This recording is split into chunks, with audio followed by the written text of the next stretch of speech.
서울 송파구에 있는 롯데월드 타워가 내년 말에 완공되면 555m로 세계에서 6번째로 높은 건물이 된다고 합니다. OECD 국가 중에서는 제일 높은 건물이라고 하네요. 생각보다 좀 다르네요. 다른 OECD 국가들은 그렇게 높은 건물들이 없나 봐요. 63빌딩만 봐도 제가 오래전에, 아주 오래전에 그 밑에 한번 가족들하고 와서 좀 그 안에 들어가서 구경도 좀 하고 했습니다. 아주 젊을 때였어요. 우리 아이들이 어릴 때입니다. 그 앞에 가기만 해도 현기증이 날 정도인데 이것보다 2배 이상 높은 롯데월드 타워가 어떨지 상상이 가지 않습니다.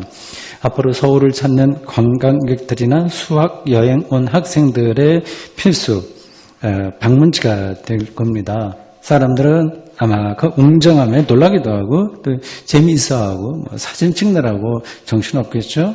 이집트의 피라미드나 로마의 콜로세움에서 알 수 있듯이 인류는 고대로부터 거대 건축물들을 통해서 자신들의 정치적인, 종교적인 권위를 강화해 보려고 애를 썼습니다. 인류의 역사예요. 예수님 당시에도 예루살렘에 유명한 건축물이 있었습니다. 예루살렘 성전이에요. 정확하게는 헤롯 성전입니다. 헤롯 성전은 헤롯 대왕이 건축을 시작해서 그가 죽은 다음에 완공된 건물입니다. 예루살렘 성전이라고 우리가 보통 부르는 그 첫 번째 건물은 솔로몬이 건축을 했죠. 다윗의 아들 솔로몬입니다. 그 성전은 기원전 587년 바벨론 제국에 의해서 바벨론이요. 587년에 예루살렘이 함락될 때 다 무너졌습니다. 그리고 한 50년 정도 지난 다음에 기원전 536년에 왕족인 이제 포로 귀환 끝난 다음에 유대의 왕족인 스룹바벨이 예루살렘의 성전을 재건축했습니다. 그게 기원전 63년에서 62년에 로마에 의해서 또 파괴됐습니다. 반복해서 무너졌어요. 또 세우고 했습니다. 이제 유대인들로부터 권위를 인정받지 못하던 그 헤롯 대왕이 이제 유대인들의 환심을 사려고 예루살렘의 거대한 성전을 기원전 20년 경서부터 건축하기 시작했습니다. 이걸 이제 헤롯 성전이라고 하고요. 예수님 당시에 이게 있었습니다. 그 성전도 사실은 70년 유대 로마 전쟁이 끝난 그때에 로마 티투스 장군에 의해서 예루살렘이 파괴될 때 이 성전도 다 약탈당하고 무너졌습니다. 그 성전에 연관된 벽만 조금 지금 남아있다고 해요. 통곡의 벽이라고 해서 유대인들이 2000년 동안 그 성지를 방문하면서 그 벽을 붙들고 울었다고 하지 않습니까? 복음서에 따르면 예수님이 예루살렘 방문할 때마다 이 성전에 들르셨습니다. 예루살렘은 성지고요. 성지 순례 보통 하듯이 경건한 유대인들은 1년에 2-3번씩 거기를 방문했습니다. 예수님도 일반 유대인들과 마찬가지로 예루살렘을 방문했고 그 성지의 핵심은 성전이니까 예루살렘 성전에 드나드셨습니다. 오늘 본문에 보면 예수님이 성전에 들어갔다 나오는 중에 제자 중에 한 사람이 그렇게 말했어요. 선생님, 대단하죠? 참 우리 이 성전은 하나님이 정말 거하실 만한 곳이고 대단합니다. 그 당시에는 최고 건축물이니까 그렇게 말만 했어요. 예수님은 그 제자의 말에 좀 이렇게 좀 그렇다, 참 멋지다 이렇게 해줄 거라고 예상하고 말을 했을 텐데 엉뚱한 좀 약간 의외의 말씀을 하십니다. 네가 이 건물들을 보느냐? 돌 하나도 돌 위에 남지 않고 다 무너뜨려지리라. 이 짤막한 대화가 있은 다음에 다시 예수님 일행이 그 가까운 감난산 위에 올라갔다고 그래요. 그럼 예루살렘 성전, 헤롯 성전이 정면으로 보이는 곳입니다. 전망이 참 좋은 곳이에요. 그 둥근 돔에 이제 거의 황금과 같은 것으로 감싸놓은, 그래서 햇빛이 비치면 반짝반짝하고요. 예루살렘 전체를 압도하는 그런 성전이었습니다. 그 감난산에 올라갔을 때 몇 명의 제자들이 아까의 그 질문을 받아서, 질문과 대답을 받아서 이렇게 또 물었습니다. 어느 때에 이런 일이 일어날 것이며 언제, 그리고 이런 일이 일어날 때 무슨 징조가 있겠습니까? 4절이에요. 당시 유대인들은 성전 파괴가 곧 세상의 마지막이고요. 그 마지막 때 하나님 나라가 완성된다고 생각했습니다. 그럴만하지요. 헤롯 성전은 사람의 손으로 만들 수 있는 최고의 건축물이었습니다. 세상의 마지막이 오지 않는 한 그것이 파괴되는 일은 있을 수 없다고 생각한 겁니다. 세상의 완전한 파괴가 대재난, 대파국이 세상의 마지막이고, 그때 이제 예루살렘 성전도 무너질 것이며, 그 다음에 하나님이 직접 세계를 통치하는 때가 온다, 이렇게 생각을 했습니다. 그걸 유대인들의 묵시사상이라고 합니다. 아포칼립틱이라고 그래요. 이 묵시사상은 기원전 587년 바벨론 제국에 의한 예루살렘 함락 사건에 기인합니다. 하나님의 도성이었던 예루살렘 전체가 그때 초토화됐습니다. 당연히 솔로몬 성전도 파괴되었고요. 수많은 사람들이 죽었습니다. 왕족과 귀족들은 다 바벨론으로 포로로 갔고요. 일반 사람들 중에서는 노예로도 많이 끌려가고 있습니다. 이 바빌론 포로 사건으로 인해서 기존의 모든 유대인들이 가지고 있었던 세계관, 가치관, 그런 것들이 허물어졌습니다. 그러니까 아주 큰 사건을 만나게 되면 그 생각의 틀도 좀 흔들리게 되는 거예요. 그러니까 패러다임이 바뀐다고 그러죠. 그러니까 하나님에 대한 신앙까지 흔들릴 정도였습니다. 그건 당연한 거예요. 그러니까 하나님의 백성인 이스라엘이 우상을 섬기는 바벨론에 의해서 이렇게 완전히 멸절되다시피 했다고 하는 것은, 그러면 자기들이 섬기는 여호와 하나님의 능력이 바벨론이 섬기는 우상들의 힘보다 약하다고 하는 게 드러나는 거거든요. 고대인들은 다 자기들이 섬기는 신이 자기 민족을 지켜준다고 생각을 했습니다. 지켜주지 못하는 신이라고 한다면 무능력한 거예요. 그러니까 하나님 신앙이 흔들릴 정도였습니다. 근데 그런 말은 사실은 받아들일 수 없는 거죠. 하나님이 다른 신보다 약하다고 하는 건 도저히 그들은 받아들일 수 없습니다.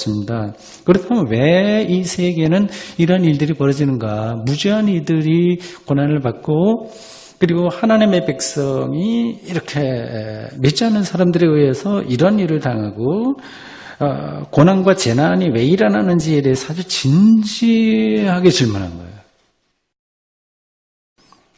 성경을 기록한 사람들은 다 그러한 생각을 한 거예요. 그냥 공중에서 뚝 나온 말씀이 아닙니다. 답을 찾는 과정에서 이 아포칼립틱스라고 하는 묵시 사상이 싹트기 시작했습니다.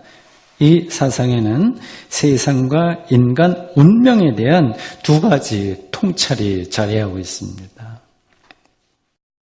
세상과 인간 운명에 대한 통찰이 두 가지 있습니다. 첫째는 이렇습니다. 인간이 죽은 다음에 저 세상이 기다리고 있다고 하는 생각이 그때부터 싹트기 시작했습니다. 그 이전에는 유대인들이 죽은 다음에 저 세상은 생각하지 않았어요. 여기서 그냥 편안하게 살면 된다고 생각을 했습니다. 유대인들은 이제 나라가 없어지는 이 참혹한 사건을 경험하면서 이제 죄가 없이 죽은 사람들의 억울한 죽음이 이제는 저 세상에서 보상받는다는 생각을 하게 되었습니다. 두 번째는 다음과 같습니다. 악이 지배하는 이 세상은 결국 파멸될 것이다 고 생각했습니다. 철저하게 이원론적인 생각을 하는 거예요. 이 세상 악하기 때문에 파멸되어야 된다. 그러니까 이 땅에는 아무 소망이 없다. 그런 생각을 했습니다. 근데 이 악이 너무 강해서 바빌론 경험에서 나왔듯이요. 너무 강해서 자신들은 어떻게 해볼 도리가 없어요. 저항할 수 없습니다. 그래서 메시아가 와야만 했고 이 메시아가 오면 이 세상의 기존 질서가 해체되고 악이 제거될 것입니다. 그리고 앞에서 말씀드렸듯이 하나님이 직접 통치하는 그러한 새로운 세상, 에온이라고 해서 그러한 세상이 온다. 이렇게 그들이 생각을 했습니다. 이게 이제 이스라엘의 그리고 구약 성서의 후반부 그리고 기독교의 종말론에 영향을 미친 유대인들의 묵시사상입니다. 아주 간단하게 제가 말씀드린 거예요. 이러한 유대인들의 묵시사상은 21세기를 살아가는 현대인들의 눈에 좀 실감이 들지 않을 수도 있고 좀 이상하게 보일 수도 있을지 모르지만 제가 보기에 실제로는 아주 정확하게 이 세계를 뚫어본 겁니다. 크고 작은 묵시적인 파괴가 일상적으로 사실은 일어나고 있어요. 며칠 전에 파리에서 발생한 테러도 그러한 흔적으로 우리가 생각할 수 있습니다. 그것만이 아니라 지구와 우주의 대파국도 물리학적으로 이제는 사실로 우리가 알고 있어요. 말하자면 태양계를 떠돌아다니는 혜성이 지구와 충돌할 가능성이 완전히 없는 게 아닙니다. 지름 1km 정도 되는 혜성과 충돌하면 지구에 용암이 분출되고요. 화산재로 뒤덮이기 때문에 결국 생명체는 지구에서 멸종하게 됩니다. 대빙하기도 지구에 반드시 찾아오게 되어 있습니다. 지구의 적도 부분만 남기고 나머지 부분은 다 얼음으로 뒤덮이는 그러한 지구의 미래가 지질학적으로 물리학적으로 이거는 가능한 이야기입니다. 인간은 거기서 살아남기 힘듭니다. 이런 경우를 모면한다고 하더라도 앞으로 45억 년쯤 후에는 태양의 소멸과 더불어서 지구는 미리 마지막을 맞게 될 겁니다.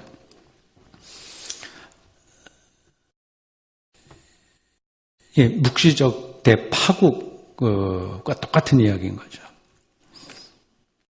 이런 파멸을 피해보려고 우주 물리학자들은 지구와 비슷한 행성을 찾기 오래전부터 시작을 했습니다. 며칠 전에도 나사는 미국의 우주 연구소 거기서는 39광년 거리에 지구와 비슷한 행성을 지금까지 발견한 것보다 더 좋은 조건의 행성을 발견했다고 발표했습니다. 그런 행성에서 먼 미래의 우리 후손들이 살아갈 수 있을까요? 실제로 그런 걸 발견하면요. 무조건 살아갈 수 있는 게 아닙니다. 낮의 기온이 300도가 되고 밤의 기온이 영하 200도라고 한다면 그런 행성은 우리들에게 아무런 도움이 되지 않습니다. 설령 우리 지구와 비슷한 이러한 조건을 갖춘 행성이 있다고 하더라도 거기는 아주 멀기 때문에 거기까지 가는 것 자체가 사실은 불가능합니다. 초속 30만 킬로미터, 그러니까 또 딱 할 사이에 지구를 7바퀴 반 정도 도는 그러한 속도의 우주선을 타도 39년이 걸리는 거리를 인간이 극복할 수는 없습니다. 도대체 우주 가운데서 창백한 푸른 선, 세이건이 그렇게 불렀다고 묘사했다고 해요. 칼 세이건이 창백한 푸른 점에 불과한 지구는 무슨 의미가 있는 것일까요? 이 지구에서 문명을 이루고 사는 인간은 45억 년의 지구의 나이에 비해서 문명이라고 해봐야 몇만 년 되지 않는데 인간은 누구이며 그들의 삶은 무슨 의미가 있는 것일까요? 너무 아득한 질문이라서 일상에 묶여 살아가는 우리는 이런 것을 현실로 느끼기 힘들고요. 느끼다 보면 두렵기도 합니다. 저는 그런데 여러분도 어떠신지요? 그러나 아무도 이러한 엄정한 사실을 외면할 수 없습니다. 그걸 외면한다고 하는 것은 삶의 가장 깊은 토대를 외면하는 것입니다. 더구나 세상을 하나님이 창조했으며 또한 새하늘과 새 땅이 온다는 성경 말씀을 믿는 기독교인들에게는 이 사실이 더더욱 중요합니다. 돌 하나도 돌 위에 남지 않는다는 이 묵시적 대파국은 이러한 우주와 지구의 마지막 생태적 파괴만이 아니라 개인의 실존적인 삶에서도 분명하게 일어납니다. 보십시오. 우리의 삶을 헤롯 성전이라고 가정해 보십시오. 겉으로는 화려하죠. 여러 가지 꾸며놓은 것도 많고요. 굉장히 좀 그럴듯하게 돌아가는 것 같습니다.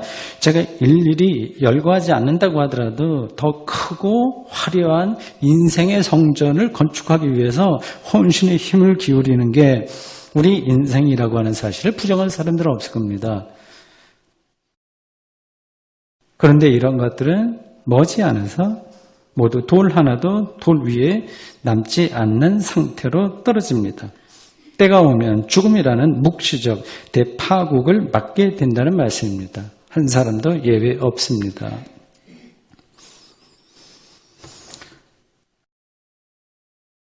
그런데 이러한 실체적 진실을 우리는 외면하면서 사는데 아주 익숙해졌습니다. 왜 그럴까요? 지난 주간에 수능 시험을 친 우리 대구센터교회 여학생이 한 2주일쯤 전에 저에게 그런 말을 했습니다. 저희가 고등학교 1학년 때인가 언젠가 제가 보기에 학교 선생님으로 추정되는데 그분에게서 그런 질문을 받았다고 합니다. 네 인생의 목표가 뭐냐? 그때 죽는 거요. 이렇게 대답을 했다네요. 그랬더니 그 선생님이 아주 뜨겁게 하더라 하면서 저의 어떻게 생각하냐 그런 동의를 구하는 그런 이야기였습니다. 그 학생의 말이 맞습니다. 원하든 원하지 않든 우리는 모두 묵시적 대파국으로 묘사될 수 있는 죽음을 향해서 가고 있고 그게 분명하다면 그것이 목표입니다.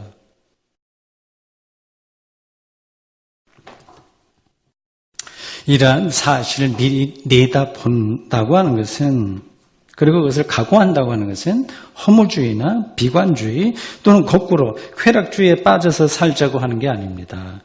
유대인들의 묵시 사상도 마찬가지예요.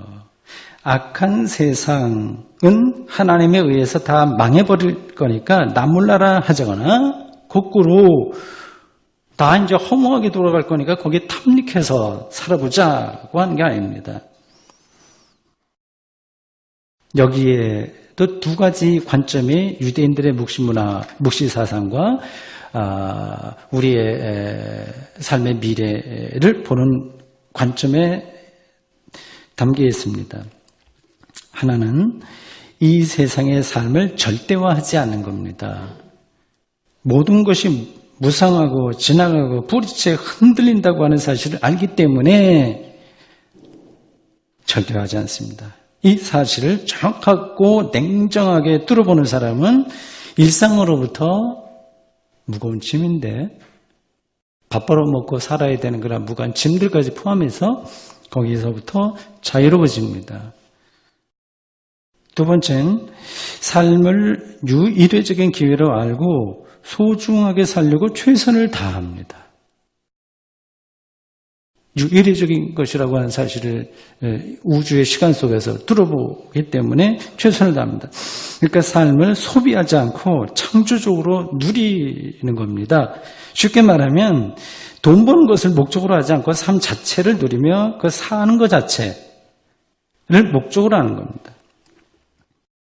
지금 우리가 함께 예배를 드리고 있잖아요. 우리가 오늘을 끝으로 내일부터 만나지 못한다고 생각해 보십시오. 결국은 우리는 언젠가 헤어지겠습니다만 그걸 당겨서 생각해 보십시오. 오늘 우리가 어떻게 지낼까요? 공연한 것으로 다투겠습니까? 한국교회 신자들이 서로 싸운 일이 많다고 하는 것은 이러한 가장 기본적인 기독교 영성에서 거리가 멀다는 의미입니다.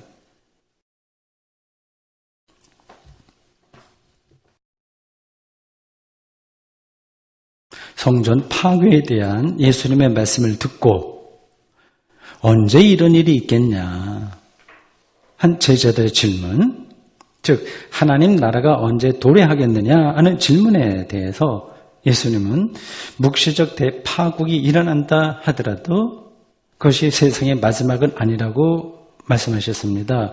6절에서 8절은 다음과 같습니다. 많은 사람이 내 이름으로 와서 이르되 내가 그러하여 많은 사람을 미혹하리라. 난리와 난리의 소문을 들을 때 두려워하지 말라. 이런 일이 있어야 돼. 아직은 끝이 아니니라. 민족이 민족을 나라가 나라를 대적하여 일어나겠고 곳곳에 지진이 있으며 기근이 있으리니 이는 재난의 시작이니라. 그리고 오늘 설교 본문 뒤에 이어지는 마가복음 13장 9절에서 13절에는 묵시적 대파국의 시절에 기독교인들에게 어떤 일이 일어날 것인지에 대한 설명이 쭉 이어져요. 유대교의 사내들인에 잡혀갈 것이고 재판을 받으면 매질을 당하게 될 것입니다. 형제와 가족에게서도 배신을 당할 것이라고 했습니다. 쭉 설명이 나오는 거예요.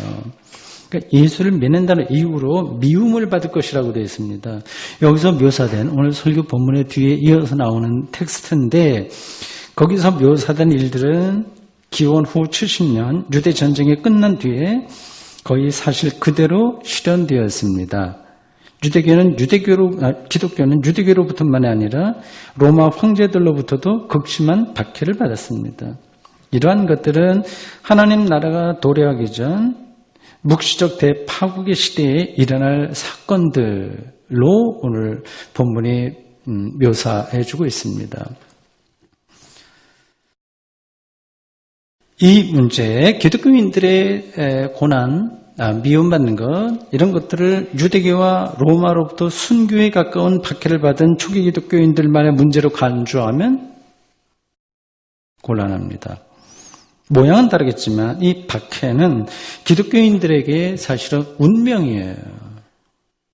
박해를 받지 않는다고 하는 것은 기독교의 운명을 피하고 있다고 하는 의미입니다. 보십시오. 지금과 같은 자본주의 사회에서 그러한 경제 논리, 그게 아니라 하나님의 말씀으로 인간이 산다고 주장하면 주변 사람들에게 동의를 받겠어요? 정치인들이 입만 열었다면 경제를 살린다고 하는데 그게 중요한 게 아니라 정의로운 질서가 더 중요하다고 말하면 이상한 사람 취급받지 않겠습니까? 저는 경제 성장을 목표로 하는 정치를 지지하지 않습니다. 거기에 이제 우리 국민들을 호도하는 거죠. 좀 덜 먹고 좀 덜 쓰더라도 좀 교회로 말하자면 조금 가난한 교회라고 하더라도 정의로운 세상이 되었으면 합니다. 오늘의 한국교회가 이 천박한 자본주의에 오롯이 대항한 적이 있나요? 그게 없으니까 박해받는 일도 없는 거죠.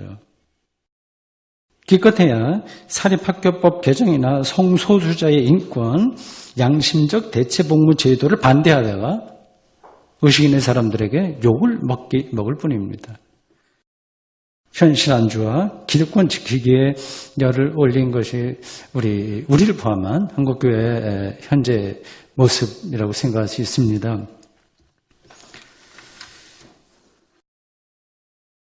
예수님은 고난을 말씀하시면서 마가복음 13장 13절 후반절에서 다음과 같은 말씀을 덧붙이셨어요. 끝까지 견디는 자는 구원을 얻으리라. 쭉 말씀하시고 그때 파국 그리고 박해받는 거 말씀하시고 마지막 절에서 끝까지 견디는 자는 구원을 받으리라 하셨어요. 고생 끝에 낙이 온다고 하는 이러한 덕담 차원의 말씀이 아닙니다. 여러분, 성경은 결코 우리의 종교적인 덕담이 아닌 거예요. 그리고 도덕적인 교훈도 아닌 거고요. 더 근원적인 것입니다. 이 말씀에는 기독교인의 참된 실존이 놓여 있어요. 이런 텍스트에서 우리가 그것을 영혼의 울림으로 받아서 읽어낼 수 있을까요? 견딘다고 하는 말에는 고수한다거나 지킨다는 뜻도 있습니다. 그러니까 예수 신앙을 지키는 거죠. 견디는 자는, 지키는 자는 언제까지요? 끝까지 지키는 자는 이라고 했습니다. 그러니까 기독교 신앙은 한순간의 열광적인 경험에 머무는 게 아니라 묵시적 대파국과 고난의 삶을 실존적으로 끝까지 버텨내는 겁니다. 그런 이들은 구원을 받습니다. 오늘은 2015년 추수감사절입니다. 먹을거리를 허락하시는 하나님께 감사를 드리는 절기죠.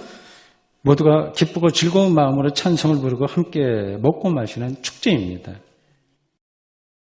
그러니 우리 모두에게 즐거운 날임에 틀림없습니다. 그러나 다른 한편으로 추수감사절은 두려운 날이기도 합니다. 앞에서 말씀드렸듯이 지구가 더 이상 먹을거리를 생산하지 못하는 묵시적 대파국의 순간이 반드시 오기 때문입니다. 개인적으로도 더 이상 먹고 마시지 못하는 죽음의 순간이 반드시 옵니다. 아주 빨리 올 수도 있고 좀 느리게 올 수도 있으나 눈앞에 와 있습니다. 이게 명백한 사실이라면 추수감사절은 단순히 이렇게 풍요로운 거 주었다고 하는 감사에 끝나는 게 아니라 오늘의 한 끼 식사가 마지막일 수 있다고 하는 절박한 심정으로 돌아가는 절기라 할 수 있습니다.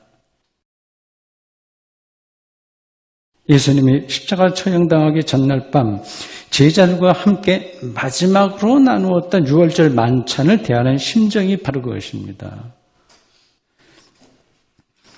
이러한 삶을 서로 공유하고 연대하고 누리는 이들의 공동체가 바로 교회입니다. 예수 신앙을 이 묵시적 파국의 흔적들이 크고 작게 일어나는 이 시절에 그래서 고난도 여전히 우리와 함께하는 이 실존적 삶에서 예수 신앙을 지켜낸다는 의미입니다. 여러분들의 인생에서 이것보다 더 중요한 것이 있으면 말씀해 보십시오.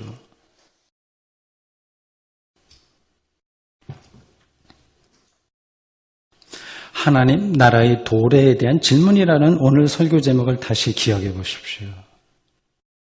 성전 파괴에 대한 예수님의 말씀을 듣고 제자들은 그것이 바로 하나님 나라의 도래를 가리키는 것으로 받아들였습니다. 당시 유대인들의 생각이 그대로였어요.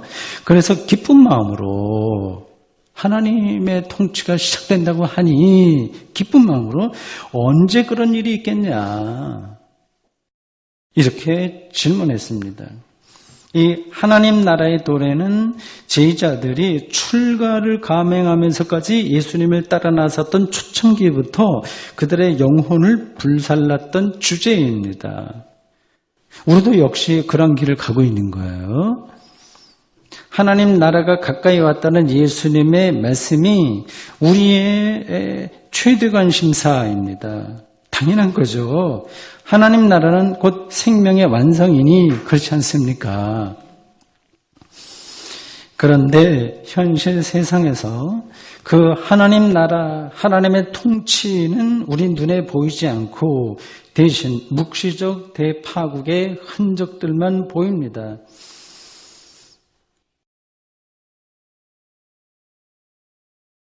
물론 그런 대파국의 재앙 이런 것들이 개인적으로 당하지 않았기 때문에 겉으로는 우리의 삶이 밝은 것 같을지 모르지만 묵시적 대파국과 전혀 상관없이 사는 것 같을지 모르지만 근본적으로는 어둡습니다. 우리의 삶 자체가요.